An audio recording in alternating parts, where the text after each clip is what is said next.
இயேசு கிறிஸ்து நாமத்தினால நன்றிகளும் வாழ்த்துக்களும் தெரிவித்துக் கொள்கிறேன். இந்த நாள்ல, இந்த ஓய்வு நாள்ல ஆண்டவர் வார்த்தை கொடுக்கும்படி தேவனை கர்த்தர் எனக்கு கிருபை செய்ததுக்காக ஆண்டவருக்கு நான் நன்றிகள் தெரிவிக்கிறேன். நம்ம வார்த்தைக்காய் கடந்து போவோம். முதல்ல நம்ம படிப்போம். யோவான் 8:32. சத்தியத்தை அறிவீர்கள், சத்தியம் உங்களை விடுதலையாக்கும். அல்லேலூயா. நம்ம சத்தியத்தை அறிந்து கொள்ள போகிறோம். சத்தியம் நம்மளை விடுதலையாக்க போகிறது. நம்ம தலைகளை சாய்த்து நம்ம ஜெபிப்போம். சோத்திரம் ஆண்டவரே, உம்மை நன்றியோடு துதிக்கிறோம். கிருபையும் இரக்கமும் நிறைந்தவரே உமக்கு சோத்திரம். பரிசுத்தம் உள்ள தகப்பனே உமக்கு சோத்திரம். ஆவியானவரே உமக்கு நன்றி செலுத்துகிறோம். அப்பா, உடைய வார்த்தைகள் வெளிப்படட்டும். இந்த அடையான மரத்தை நீங்க வெளிப்படுங்க. இந்த வார்த்தை அநேகருக்கு கிரியை செய்யட்டும். அந்த வார்த்தை அநேகருக்கு பிரயோஜனம் உள்ளதா இருக்கட்டும். உண்மையில விசுவாசம் இன்னும் அதிகரிக்க தேவனா கர்த்தருடைய கிருபையை பெற்றுக்கொள்ள, பரிசுத்தாவியை பெற்றுக்கொள்ள நீங்க உதவி செய்யுங்க. அற்புதங்களை செய்யுங்க அப்பா. தேவனா கர்த்தர் நீரே உண்முள்ள தேவன் என்று அறிந்து கொள்ள உதவி செய்யுங்க. வல்லமையும் கிருபையும் நிறைந்தவர், வல்லமையும் கிருபையும் அளிக்கிற தேவன் என்று அறிந்து கொள்ள உதவி செய்வீராக. உடைய வார்த்தைகள் வெளிப்படட்டும். வார்த்தைக்கு தான் செயல் பண்ற வான மண்டல பொல்லாத சேனைகளை நர்சாகி இயேசு கிறிஸ்து நாமத்தால கடிந்து வெளியேறும்படி செபிக்கிற தேவனுடைய வல்லமை வெளிப்படட்டும். வார்த்தைக்கு எதிராக தடைகள்லாம் உடைக்கிற இயேசுவின் நாமத்தால் கர்த்தருடைய வல்லமை வெளிப்படுவதால் ஆவியானவர் பேசுவீராக. மகிமை வெளிப்படட்டும். நர்சாகி இயேசு கிறிஸ்து நாமத்தாலே செபிக்கிறேன் ஜீவனுள்ள நல்ல பிதாவே, ஆமென். அல்லேலூயா. கர்த்தர் உங்களை ஆசீர்வதிப்பாராக. இந்த நாள்ல நம்ம வார்த்தைக்காய் கடந்து போவோம். இந்த நாள்ல நமக்காக கொடுக்கப்பட்ட வார்த்தை அல்லேலூயா 1 பேதுரு 1:7 அதுல சொல்லப்படுகிறது, அழிந்து போகிற பொன் அக்கினினாலே சோதிக்கப்படும், அதை பார்க்கிலும் அதிக விலை பெற்றதாய் இருக்கின்ற உங்கள் விசுவாசம் சோதிக்கப்பட்டு இயேசு கிறிஸ்து வெளிப்படும் போது உங்களுக்கு புகழ்ச்சியும் கனமும் மகிமும் உண்டாக காணப்படும். அல்லேலூயா. கர்த்தர் நாமம் மகிமைப்படுவதாக இங்க சொல்லப்படுகிறது. முதல் வார்த்தையே அழிந்து போகிற பொன். எப்படி? பொண்ணு இன்னைக்கு ஒரு சவரம் 1 லட்சத்துக்கு மேல இருக்கிறது. ஆனா ஆண்டவர் சொல்றாரு அழிந்து போகிற பொன். அல்லேலூயா. இந்த பொண்ணு என்ன பண்ற? கோல்டு அழிந்து போகிற கோல்டா. அல்லேலூயா. விலையேற பெற்றது எதுன்னு கேட்டீங்கன்னா ஆண்டவர் சொல்றாரு அதை பார்க்கிலும் அதிக விலையேற பெற்றதா இருக்கிற உங்கள் விசுவாசம். அல்லேலூயா. அதை காட்டிலும் விலையேற பெற்றா இருக்கிறது நம்முடைய விசுவாசமா. இல்லையா? விசுவாசம் தான் எல்லாத்திலும் விலையேற பெற்றதாகவும் உயர்ந்ததாகவும் இருக்கிறது என்று ஆண்டவர் சொல்றார். அல்லேலூயா. அப்போ இந்த விசுவாசம் நமக்கு எப்படி இருக்குதுன்னா உயரப்பட்ட விலையேற பெற்றதா இருக்கிறது என்று ஆண்டவர் நமக்கு சொல்றார். அப்படி அந்த விசுவாசத்துல என்ன இருக்கு? அல்லேலூயா. அது மாத்திரம் அல்ல, ஆண்டவர் சொல்றார் விசுவாசம் சோதிக்கப்பட்டு இயேசு கிறிஸ்து வெளிப்படும் போது, நமக்கு விசுவாசம் சோதிக்கப்பட்ட பிறகு இயேசு கிறிஸ்து வெளிப்படுவாராம். அல்லேலூயா. இயேசு கிறிஸ்து வெளிப்படும் போது உங்களுக்கு புகழ்ச்சியும் கனமும் மகிமையும் உண்டாக காணப்படும். அப்போ கனமும் புகழ்ச்சி மகிமையெல்லாம் உண்டாகும்னா இயேசு கிறிஸ்து நமக்குள் வெளிப்படும் போது. அல்லேலூயா. கர்த்தர் நாம மகிமைப்படுவதாக. அப்ப இயேசு கிறிஸ்து நமக்குள்ள எப்படி வெளிப்படுவாரு? அல்லேலூயா. இதுதான் தேவனுடைய வார்த்தை. இன்னைக்கு தேவன் கொடுத்த ஒரு சின்ன 2-3 வசனம் தான் ஆவியானவர் உங்களோட பேசுவார். அல்லேலூயா. இங்க சொல்லப்படுகிறது விலையேறப்பட்ட விசுவாசம் சோதிக்கப்படும். அப்ப விசுவாசம் சோதிக்கப்படும். இல்லையா? இப்போ உதாரணத்துக்கு நம்ம ஒரு லைசன்ஸ் எடுக்க போறோம்னாவே ஒரு லைசன்ஸுக்கான சோதனைகள் நிறைய இருக்கிறது. முதல்ல நமக்கு ஒரு போட்டோவை முன்னாடி வைத்துட்டு காண்பாங்க. ஒரு ட்ரெயின் போவோம், கல்லெல்லாம் கீழே விழும், இது எதுக்குப்பா அப்படின்னு காட்டுவாங்க. இது நம்ம சொல்லணும், ட்ரெயின் கடந்து போன பிறகுதான் நான் கீழே போவேன், இல்லைன்னா கல் மேல விழும் அப்படின்னு அவங்களுக்கு பதில் சொல்லணும். இன்னொரு கேள்வி, நம்ம ஸ்கூல் பக்கத்துல ஆர்ன் அடிக்க கூடாது. அப்ப ஸ்கூல் பக்கத்துல ஏன் ஆர்ன் அடிக்க கூடாது? ஹாஸ்பிட்டல் பக்கத்துல ஆர்ன் அடிக்க கூடாது? இதெல்லாம் நமக்கு காண்பிப்பாங்க. ஏன்னு கேட்டா இங்க ஹாஸ்பிட்டல் பக்கத்துல வியாதியோட இருப்பாங்க, அங்க அவங்களுக்கு அது கஷ்டமா இருக்கும், படிக்கிற பிள்ளைகளுக்கு அது டிஸ்டர்பா இருக்கும் அப்படின்னு இருக்கும். மாடு குறுக்க வந்தா என்ன பண்ணும்? அப்ப மாடு போவாது, நம்ம தான் கவனிச்சு நம்ம தான் போகணும். இந்த மாதிரி ஸ்பீட் பிரேக் வந்தா என்ன பண்ணும்? இதெல்லாம் நமக்கு முன்னாடி கேள்விகளை வைப்பார்கள். அந்த கேள்விக்கெல்லாம் நம்ம பதில் சொல்லணும். அல்லேலூயா. இந்த கேள்விக்கு பதில் சொன்ன பிறகுதான் நெக்ஸ்ட் அல்லேலூயா, அதாவது வண்டியை ஓட்டி காட்ட சொல்லுவார்கள். நம்ம வண்டியே ஓட்டி காட்டு, ரிவர்ஸ் எடுக்கணும், அப்புறம் ஃப்ரண்ட்ல போகணும், அப்புறம் 8 போட்டு காட்ட சொல்லுவாங்க, எல்லாமே செய்யணும். இதுல எல்லாம் பாஸ் ஆன பிறகுதான் நமக்கு லைசன்ஸ். இல்லையா? இந்த உலகப்பூர்வமா ஒரு வண்டி ஓட்டுறதுக்கு இவ்வளோ ஒரு பொசிஷன் இருக்கும்போது தேவன் அல்லேலூயா அவர் நமக்குள்ள வெளிப்படும் போது அந்த விசுவாசத்தை நம்ம சோதிக்கிறாரு. அந்த சோதனை விசுவாசத்தின் சோதனை அல்லேலூயா. விசுவாசத்தின் சோதனை நீங்க நினைக்கிற மாதிரி பெரிய விஷயம் இருக்காதுங்க.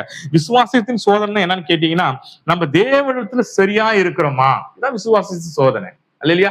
என்ன பிரச்சனை வந்தாலும் நம்ம ஜபத்துல நிலைத்து இருக்கிறோமா, நமக்கு என்ன பிரச்சனை வந்தாலும் ஆலயத்துக்கு கடந்து போகிறோமா, அல்லேலூயா, ஆராதிக்கிறோமா, துதிக்கிறோமா, வேதத்தை நம்ம படிக்கிறோமா, இதுதான் விசுவாசத்தின் சோதனை. நம்ம நிலை நிற்கிறோமா, ஆண்டவர் இதைத்தான் பார்க்கிறார். தேவனுக்கு நம்ம முக்கியத்துவம் கொடுக்கிறோமா, எல்லா எல்லாத்தையும் விட்டு தேவனுக்காக நம்ம முக்கியத்துவம் கொடுக்கிறோமா, இதுதான் விசுவாசத்தின் சோதனை. இந்த விசுவாசத்தின் சோதனையில ஜெயிக்க விடாம பிசாசு நமக்குள்ள போராடுவான். அவனுக்குள்ள என்ன விஷயம்னா, விசுவாசத்தின் சோதனையில இவங்க ஜெயிக்க கூடாது இல்லையா. விசுவாசத்தின் சோதனை ஜெயித்தா கிறிஸ்து நமக்குள் வெளிப்படுவாரா இல்லையா? வெளிப்படுவார். எப்படி வெளிப்படுவார் நான் உங்களுக்கு சொல்றேன்.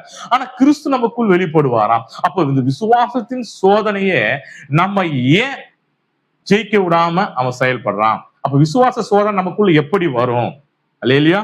2வது வசனம் கலாத்தியர் 3ஆம் அதிகாரம் 25வது வசனத்துல சொல்லப்படுது, விசுவாசம் வந்த பின்பு நாம் உபத்திரத்துக்கு கீழானவர்களானவோம். இல்லையா? விசுவாசம் நமக்குள் வந்த பின்பு நம்ம உபத்திரத்துக்கு கீழானவர்களா இருக்கிறோமா, அதாவது நமக்குள் விசுவாசம் வந்த பிறகு எப்படி இருக்கிறோமா, உபத்திரத்துக்கு கீழானவர்களா இருக்கிறோமா. அப்ப விசுவாசம் நமக்குள் வந்தாலே நமக்குள் உபத்திரங்கள் வரும். அந்த உபத்திரம் ஏன் வருதுன்னா, நம்ம தேவனிடத்தில் போகாதபடி உபத்திரம் வரும் இல்லையா. வேற எந்த பிரச்சனையும் வராது. தேவனுக்குள் நம்ம இராதபடி நமக்குள்ள ஒரு போராட்டங்கள் வரும். அதுதான் சொல்றார். அப்போ விசுவாசம் நமக்குள் வந்துட்டாலே அந்நாளிலிருந்தே உபத்திரம் நமக்குள்ள கிரிய செய்யும் அல்லேலூயா. அப்ப நமக்குள் விசுவாசம் வரும்போது உபத்திரம் கிரிய செய்யும் என்று வேதம் தெளிவாக சொல்லப்படுகிறது. அப்போ நம்ம மத்தேயு 13ஆம் அதிகாரத்துல நம்ம படிச்சோம்னா, விசுவாசத்தை குறித்து எப்படி நமக்குள்ள கிரிய செய்யும், எப்படி நமக்குள்ள அது விட்டு விலகி போகும்னு சின்ன ஒரு விஷயத்த நான் சொல்றேன் அல்லேலூயா. நம்ம மத்தேயு 13ஆம் அதிகாரத்துல 1வது வசனத்துல 13வது வசனத்துலயும் நம்ம பார்த்தா ஆண்டவர் அதுல ஒரு விளக்கத்தை கொடுத்திருப்பாரு. ஒருவன் விதை விதைக்க புறப்பட்டு போகனான். அவன் விதை விதைக்கும் போது ஒரு விதை வழியோரமாய் விழுந்தது. அந்த விதையை பறவைகள் பட்சித்து போட்டது அல்லையா. 2வது இன்னொரு விதை எங்க விழுதுன்னா முள் செடிக்குள் விழுகிறது. அந்த முள் செடி அவனை அந்த விதை வளர விடாமல் அது நெருக்கி போட்டதுனால் அது வளராமல் அழிந்து போனது. 3வது விதை அதான் பாறைக்குள் விழுந்தது. அது முளைத்து வேறு வெளியே விட முடியாம அது காய்ந்து அது மரித்து போனது. 4வது விதை தான் நல்ல நிலத்தில் விழுந்து அது 100, 60, 30 பலன் கொடுத்தது. இதுதாங்க விசுவாசம். நம்ம நல்லா தெரிஞ்சுக்கணும். நம்ம தேவாலயத்துக்கு போகிறோம், தேவனை துதிக்கிறோம், ஆராதிக்கிறோம், தேவனை பற்றி கொள்ளுகிறோம், எல்லாம் செய்கிறோம். ஆனா தேவனுடைய வார்த்தை நம்ம இருதயத்துல வரும்போது, தேவனுடைய வார்த்தை கேட்டு நம்ம விசுவாசிக்கும் போதுதான் நமக்குள்ள பிரச்சனை ஆரம்பிக்கும். ஏன்னா நம்ம விசுவாசத்துக்குள் வரும்போதுதான் உங்களுக்கு சோதனை வரும் இல்லையா. நம்ம விசுவாசம் எப்ப வரும்னா, தேவனுடைய வார்த்தை கேட்கும் போதுதான். சில பேர் தேவனுடைய வார்த்தை கேட்ட உடனே கேட்கும் போதே அந்த வார்த்தை கேட்கிற மாதிரி இருக்கும், அது காதுக்குள்ளே போகாது. அதான் பறவைகள் பட்சித்து போடும். அதாவது அந்த வார்த்தை நம்ம கேட்கவும் மாட்டோம், ஆனா கேட்கிற மாதிரியே இருக்கும் அல்லையா. நம்ம சிந்தை எங்கேயோ இருக்கும், ஆனா நம்ம ஊழியக்காரையே பார்த்து கொண்டிருப்போம். ஆனா அந்த வார்த்தை நம்ம இருதயத்திலே வராது, நம்ம காதிலே விழாது. காதல விழுந்தா தானே இருதயத்துக்கு போத்துக்கு விழாது. அதுதான் ஆண்டவர் சொல்றாரு, வழியோரம் விதைத்த விதைகள் போல அது என்ன யாருக்குமே புரோஜனம் இல்லாத பறவைகள் பட்சித்து போடுமா. அல்லேலூயா. பிசாசு உங்க இருதயத்தில் விழாதபடி, உங்க காதல விழாதபடி தேவையில்லாத சிந்தைகளை கொடுத்து அதை திசை திருப்புவான் என்று ஆண்டவர் தெளிவாக சொல்றார். 2வது விதை முள் செடிகள் அல்லையா. நமக்குள்ள அந்த வார்த்தை கேட்கும் போது ஆண்டவர் நமக்கு இந்த வார்த்தையை கொடுத்துட்டாருப்பா. ஆண்டவர் நம்ம வார்த்தை மூலியமா நமக்குள்ள வெளிப்பட்டார். கண்டிப்பா நம்மளை விடுவிப்பார், கண்டிப்பா நம்ம ஆசீர்வதிப்பார், கண்டிப்பா நம்மளை உயர்த்துவார், கண்டிப்பா நம்மளுக்கு சுகத்தை கொடுப்பார், இந்த பிசாசு கட்டிருந்து விடுதலை கொடுப்பார். நமக்குள்ள ஒரு நம்பிக்கை வரும்போது நமக்குள்ள ஒரு பூர்த்தி வரும். அப்படியே நம்ம வெளியே வீட்டுக்குள்ள வந்த உடனே நம்ம வீட்டுல இருக்கிற பிரச்சனைகள், நமக்குள்ள இருக்கிற போராட்டங்கள் அந்த விசுவாசத்தை நறுக்கி போட்டு விட்டு அந்த விசுவாசத்தை விலகி வேற அந்த போராட்டத்தை நம்ம என்ன பண்ணுவோம், இதுல இருந்து எப்படி விடுதலை ஆகும், இதுல இருந்து எப்படி நம்ம பிரச்சனை இருந்து விடுதலை ஆகும், எனக்கு எப்ப சுகம் கிடைக்கும், எங்க போலாம், எந்த ஊழியக்கார தேடலாம், எந்த கோயிலுக்கு போலாம், இதை பத்தியே நம்ம நினைச்சு கொண்டிருப்போம். அந்த வார்த்தை, விசுவாசத்தின் வார்த்தை உனக்குள்ள அது முளைத்து கனி தந்தா எல்லா விடுதலை ஆகும். அதை நம்ம விட்டு விடுவோம். நமக்குள்ள இருக்கிற பிரச்சனையால, நமக்குள்ள இருக்கிற போராட்டத்தினால இந்த விசுவாசத்தின் விதை, அந்த தேவனுடைய வார்த்தை நமக்குள்ள கிரியை செய்யாம போகிறது. அல்லேலூயா. ரெண்டாவது. மூன்றாவது, நம்ம பாறை மேல விழுந்த விதை போல ஆண்டவர் தெளிவா சொல்றாரு. அது எப்படின்னு கேட்டா, பாறை இருக்கும், பாறை மேல கொஞ்சமா மண்ணு இருக்கும். அந்த மண்ணு மேல ஒரு விதை விழுந்த உடனே தண்ணி பட்ட உடனே பாறையில தண்ணி என்ன பண்ணா ஒரு சீக்கிரம் இழுத்து கொள்ளாது. அதனால அது புசு புசு புசுன்னு வளரும், சரன்னு. அதே போலதான் நமக்குள்ள ஒரு வார்த்தை சொன்ன உடனே அப்படியே அந்த வார்த்தையை கேட்டு நம்ம சந்தோஷப்பட்டு ஆவியில துதிப்போம். அல்லேலூயா. நமக்குள்ள பசுத்தாவி இறங்கின போல துதிப்போம், ஓடுவோம், கீழே விழுவோம், ஏந்துப்போம். ஆனா நமக்குள்ள அந்த அவ்வளவு அளவுக்கு சந்தோஷம் இருக்கும். ஆனா அந்த வார்த்தையை வளர விடாம நமக்குள்ள இருக்கிற பிரச்சனையை, உலகபூர்ணமான கவலைகளை கொண்டு நம்ம அந்த வார்த்தை வளர விடாம அது அப்படியே வளர்ந்து எவ்வளவு வேகமா வளர்ந்ததோ அவ்வளவு வேகமா அது காஞ்சி கீழே விழுந்துருமா. அல்லேலூயா. விசுவாசத்தின் சோதனை, அந்த விசுவாசத்தின் வார்த்தை நமக்குள் வந்த வார்த்தை நமக்குள் வந்தவொடனே, விசுவாசமான வார்த்தை நமக்குள் வந்தவொடனே அந்த வார்த்தை நம்மளை சரிப்படுத்தும் நினைக்கும் போது, அதுதான் ஆண்டவர் சொல்றாரு, என்னுடைய வார்த்தை ஒருவருக்குள் போனா அந்த வார்த்தை என்ன செய்யுமோ அதை செஞ்சுட்டு தான் வெளியே வருமா. இல்லையா? அந்த வார்த்தை நமக்குள்ள வந்துச்சுன்னா நம்மளை எப்படி நிலைநிறுத்தணும், நம்மளை எப்படி சரி பண்ணணும், அதை செஞ்சுட்டு தான் அந்த வார்த்தை நமக்குள்ள வெளியே வரும் ஆண்டவர் சொல்றாரு. ஆனா நம்ம வார்த்தைக்கு நமக்கு டைமே கொடுக்கறது இல்லை. அந்த வார்த்தை நம்ம விசுவாசிக்கிறதே இல்லை. அந்த வார்த்தையை நம்ம ஏற்றுக்கொள்வதே இல்லை. நமக்குள்ள அநேக கவலைகள், அநேக போராட்டங்கள், அநேக என்ன பண்றது, இந்த மாசம் வாடகை கேட்டு இந்த வேலைக்கு போக முடியலையே, என்ன கஷ்டம், வீட்டுல பிரச்சனை, என் வீட்டுக்காரர் இப்படி பண்றாரு, என் மனைவி இப்படி பண்ணுது, பிள்ளைங்க இப்படி பண்ணுது, இதையே நம்ம சிந்தித்து கொண்டே இதையே இந்த போராட்டத்துக்குள்ளவே நம்ம ஓடிக்கொண்டிருக்கிறதுனால தேவனுடைய விசுவாசத்தின் வார்த்தை அது கிரியை செய்யாம உங்களுக்குள்ள மக்கி அழிந்து போகிறது. அதனாலதான் நீங்க வெளிச்சத்துக்கு வரவே முடியல. அல்லேலூயா. அதாவது கடைசியில ஒரு வார்த்தையை சொல்றாரு ஆண்டவரு. எப்படி சொல்றாருன்னா, அந்த வார்த்தை நல்ல நிலத்துல விழுகிறது 100, 60, 30 பலன் தருமா. அந்த நல்ல நிலத்துல விழுகிற வதை சில வதை தான், எங்கேயோ 1, 2 அவங்கதான் தேவனுக்குள்ள விசுவாசமாய் நிலைத்து நின்று அந்த வார்த்தையை பற்றி கொண்டு எவ்வளவு பிரச்சனை வந்தாலும், எவ்வளவு அவமானம் வந்தாலும், எவ்வளவு அசிங்கம் வந்தாலும் அவங்களுக்குள்ள ஒரு எண்ணம் இருக்கும், நான் தேவனை நம்பி வந்தேன், தேவன் என்ன உயர்த்து போறார், ஊழியக்காரன் நம்பி வரல, ஊழியத்தை நம்பி வரல, விசுவாசிகளை நம்பி வரல, எதையே நம்பி வரல, நான் தேவனை நம்பி வந்திருக்கிறேன்னு சொல்ல நினைக்கிற நிலம் இருக்குது பார். அந்த நிலத்துல விழுற வதை மட்டும் தான் அது தேவனுக்கு கனி தர வதை மரமா இருக்கும். அது தேவனுக்கு கனி தரும். ஆனா நமக்குள்ள ஒரு புஷ்டியை, நமக்குள்ள ஒரு உயர்வை, நமக்குள்ள ஒரு பணிவை தருகிற அந்த வார்த்தையா இருக்கிறது. அப்போ தேவனுடைய வார்த்தை நமக்குள் வரும்போதுதான் பிரச்சனைகள் நமக்குள்ள வருகிறது. விசுவாசத்தின் சோதனை இதுதான். அப்ப தேவனுடைய வார்த்தை தான் நம்மளுக்கு, அதுதான் ஆண்டவர் சொல்றாரு, சத்தியத்தை அறிவீர்கள், சத்தியம் உங்களை விடுதலை ஆக்கும். அப்ப அந்த சத்திய வார்த்தை உங்களுக்குள்ள வந்தா விடுதலை உண்டாகும், சுகம் உண்டாகும். அதான் ஆண்டவர் சொல்றார், அந்த வார்த்தை நமக்குள்ள கிரியை செய்யாதபடி தடைகள். அதுதான் வசனத்தை சொல்லப்படுகிறது, பிசாசானவன் உன் இருதயத்திலிருந்து வார்த்தைகளை எடுத்து போடுகிறான்.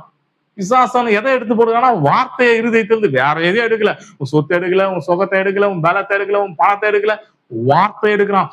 ஏன்னா அந்த வார்த்தையானது உள்ள வந்தா எல்லாமே உள்ள வந்துடும். அதனால அவன் தெளிவா இருக்கிறான், வார்த்தைகளை எடுத்து போடுகிறான். அப்போ வார்த்தை தான் விசுவாசத்தின் சோதனை. அல்ல, அந்த வார்த்தை உனக்குள்ள கிரிச்சு, அந்த வார்த்தைப்படி நீ கை கொள்ளணும். அந்த வார்த்தைப்படி நீ கை கொள்ளாதபடிதான் பிசாசானவன் அந்த வார்த்தையை இருதயத்திலிருந்து எடுத்து வெளியே போடுகிறான். வேற சிந்தையை கொடுக்குறான், வேற யோசனையை கொடுக்குறான், வேற போராட்டத்தை கொடுக்குறான், வேற பிரச்சனையை கொடுக்குறான். நமக்குள்ள ஒரு நிலை நிற்கிற அந்த சந்தர்ப்பத்தை கொடுக்காதபடி நிலையில்லாத ஒரு சந்தர்ப்பத்தை கொடுக்குறான். ஏன்னா அந்த வார்த்தை உங்களுக்குள்ள இருந்திருக்கூடாது. சில பேர் ஆலயத்துக்கு போக விட மாட்டான், ஆலயத்துக்கு போகாதபடி தடை இருக்கும். ஏன்னா அவங்க ஆலயத்துக்கு போனா விடுதலை ஆயிடுவாங்க, தேவனுடைய வார்த்தை கேட்பான்னு சொல்லி சில பேர் ஆலயத்துக்கு போகாதபடி தடை செய்து கொண்டே இருப்பான். எதனா ஒரு தடை உண்டாகி கொண்டே இருக்கும். ஏன்னா வார்த்தை விலையேற பெற்றது, வானமும் பூமியும் ஒழிந்து போனாலும் என் வார்த்தைகள் ஒருபோதும் ஒழிந்து போகாது. யார் இருதயத்தில் வார்த்தை நிலைத்திருக்கிறதோ அவர்கள் ஒருபோதும் ஒழிந்து போக மாட்டார்கள் என்று வேதம் சொல்கிறது. அப்போ வார்த்தையை நம்ம இருதயத்திலிருந்து எடுத்து போடாதபடி, அந்த வார்த்தை தான் நமக்கு விசுவாசம். அந்த வார்த்தை ஒருத்தனுக்குள்ள வரும்போதுதான், அந்த வார்த்தை வந்த பிறகுதான் நம்ம உபத்திரத்தின் கீழாகிறோம். அப்போ வார்த்தை நமக்குள் வந்தாலே உபத்திரம் வருது. அப்போ வார்த்தை தான் வல்லமை உள்ளது. அப்ப அந்த வார்த்தைய நமக்குள்ள ஏற்றுக்கொண்டு அந்த வார்த்தைப்படி நம்ம நடந்து கொள்ளணும் என்று வேதம், தேவனுடைய வார்த்தை சொல்கிறது. அல்லேலூயா. அப்போ வார்த்தை அல்லேலூயா நம்ம பற்றி கொள்ளணும். அப்போ நம்ம இதை தெரிஞ்சு கொள்ளணும்.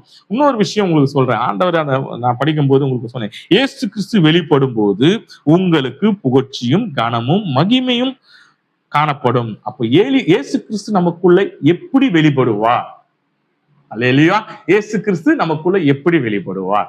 இதுதான் இந்த நாள்ல நமக்கு கொடுக்கப்பட்ட வார்த்தை, தேவன் எனக்கு ஏவின வார்த்தை. அல்லேலூயா. கர்த்தர் நாமம் மகிமைப்படுவதாக.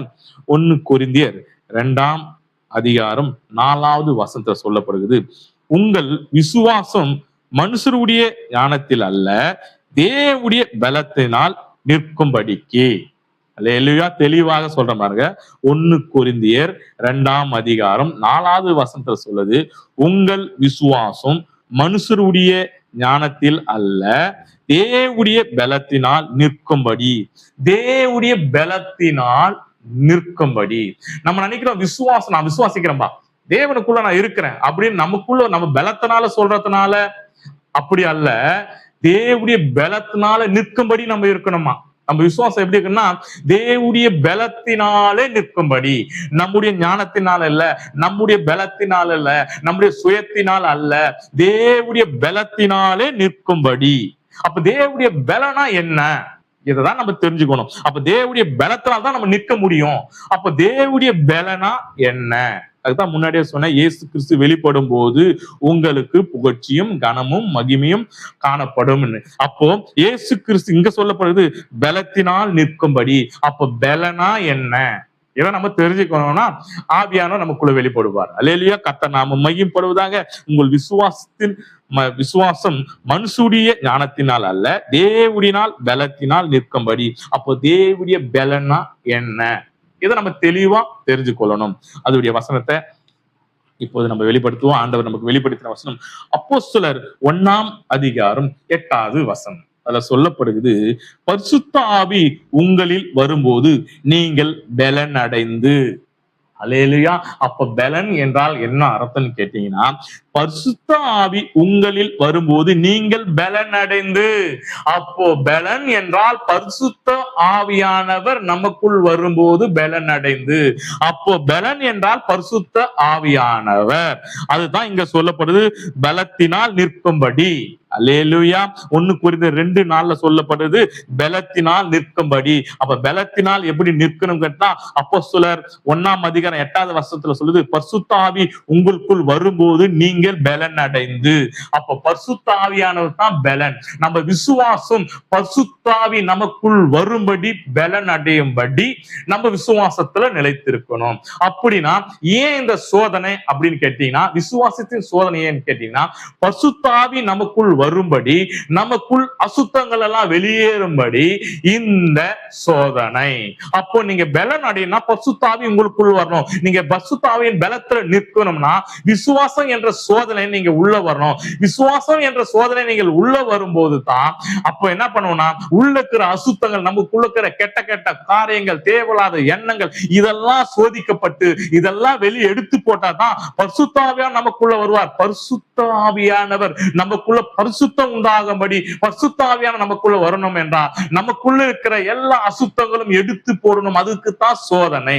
உங்களுக்கு சோதனை ஏன் கொடுக்கிறார்? விசுவாசத்தின் சோதனை ஏன் கொடுக்கிறாருன்னு கேட்டீங்கன்னா, உங்களுக்குள்ள இருக்கிற அசுத்தங்களை வெளியெடுத்து போடும்படி, நமக்குள்ள இருக்கிற துரு எண்ணங்கள், துரு இச்சைகள், தேவையில்லாத சிந்தைகள், கோபங்கள், எரிச்சல்கள், இதெல்லாம் வெளியேறினா தான் பரிசுத்த ஆவியானவர் நமக்குள் வருவார்.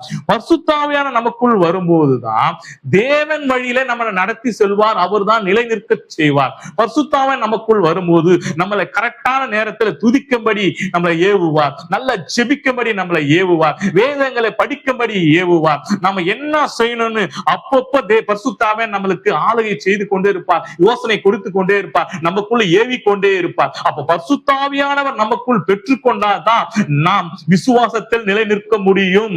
அப்போ நிலையான விசுவாசம் நமக்குள் நிற்கணும் என்றால் பரிசுத்த ஆவியானவரை நம்ம பெற்றுக்கொள்ள வேண்டும். அல்லேலூயா, கர்த்தர் நாம மகிமைப்படுவதாக. இன்னொரு வசனமும் உங்களுக்கு ஆண்டவர் வெளிப்படுத்துவாராக.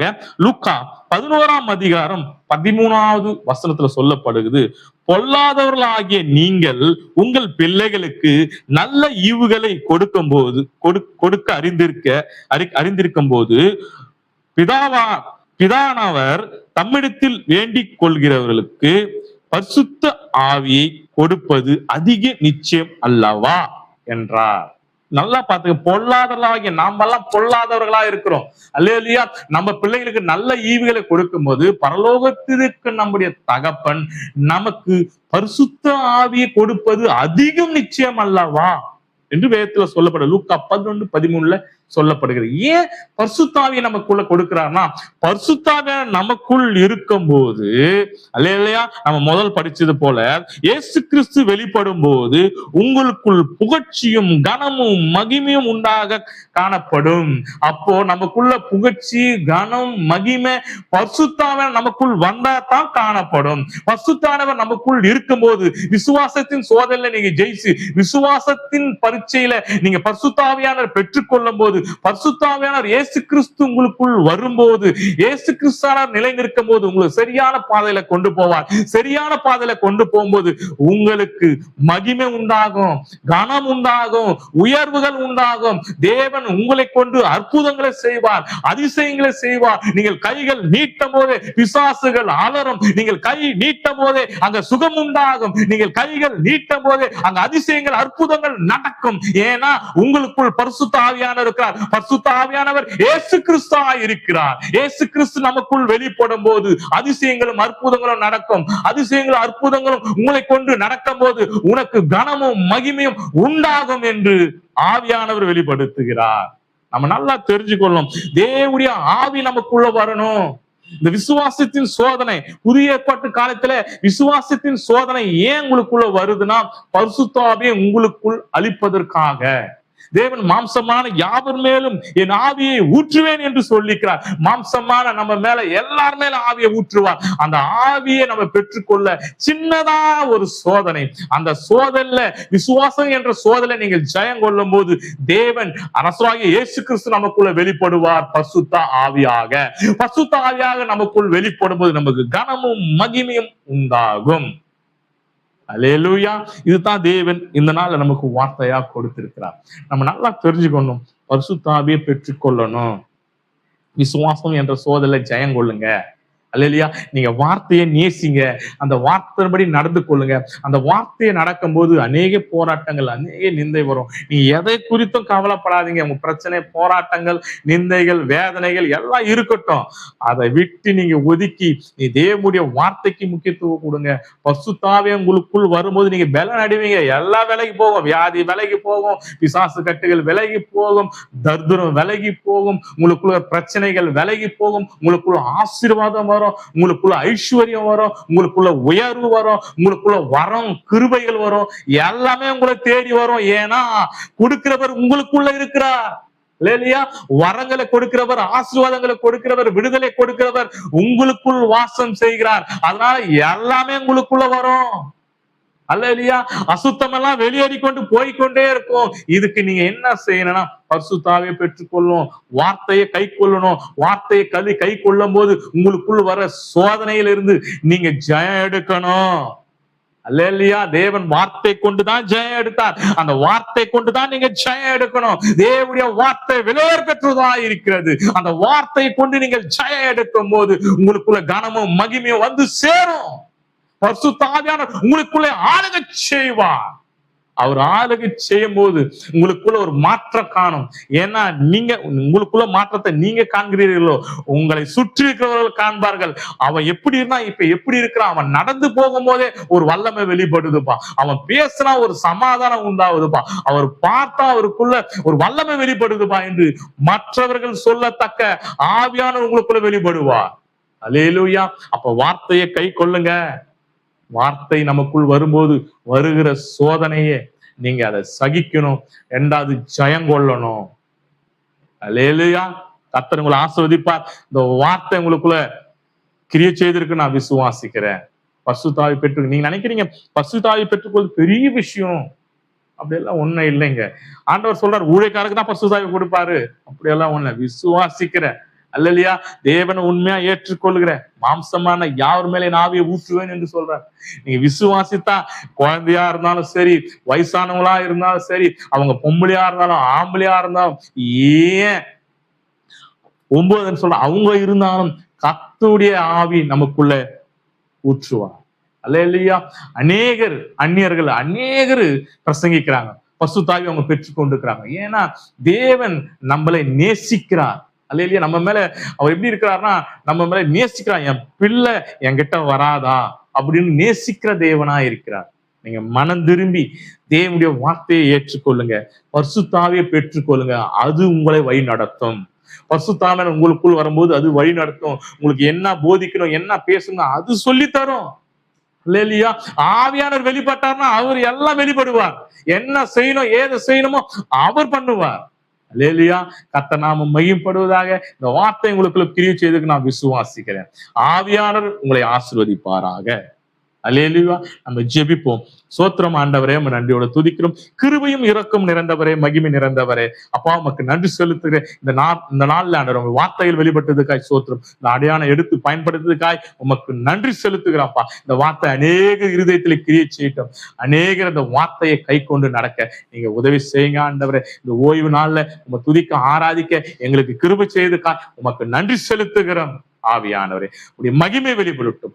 ஆவியானவர் வெளிப்பட்டதுக்காய் ஸ்தோத்திரம். உடைய வார்த்தைகள் வெளிப்பட்டதுக்காய் ஸ்தோத்திரம். உமக்கு நன்றி செலுத்துகிறேன். நற்சமாகிய இயேசு கிறிஸ்து நாமத்தாலே ஜெபிக்கிறேன் ஜீவனுள்ள நல்ல பிதாவே, ஆமென். இதாகிய தேவனை சோத்தரிப்போம். சோத்திரம் சோத்திரம் சோத்திரம் சோத்திரம். கர்த்தராகிய இயேசு கிறிஸ்து சோத்தரிப்போம். சோத்திரம் சோத்திரம் சோத்திரம். நம்ம ஆளுகிற பரிசுத்த ஆவியானவர் சோத்தரிப்போம். சோத்திரம் சோத்திரம் சோத்திரம். ஒன்று சேர்ந்து சொல்லுவோம். என் ஆத்துமாவே கர்த்தரை சோத்தரி, என் முழுவதுமே பரிசுத்த நாமத்தை சோத்தரி, என் ஆத்துமாவே கர்த்தரை சோத்தரி, கர்த்தர் செய்த சகல உபகாரங்களும் மறவாதே. ஆமீன். நம்ம ஆசீர்வாதத்தை பெற்றுக்கொள்ளலாம். கர்த்தராகிய இயேசு கிறிஸ்துடைய இரக்கமும் பிதாவுடைய அன்பும் பரிசுத்த ஆவியுடைய அந்நிய ஐக்கியமும் சதா காலமும் இயேசு கிறிஸ்து வருகிறவர்களும் சமாதானத்தோடு ஆசீர்வாதத்தோடு எப்போதும் உங்களோடு தங்கி இருப்பாராக. ஆமென். அல்லேலூயா. சத்தியத்தை அறிவீர்கள், சத்தியம் உங்களை விடுதலையாக்கும். God bless you. கர்த்தர் உங்களை ஆசீர்வதிப்பாராக. ஆமென்.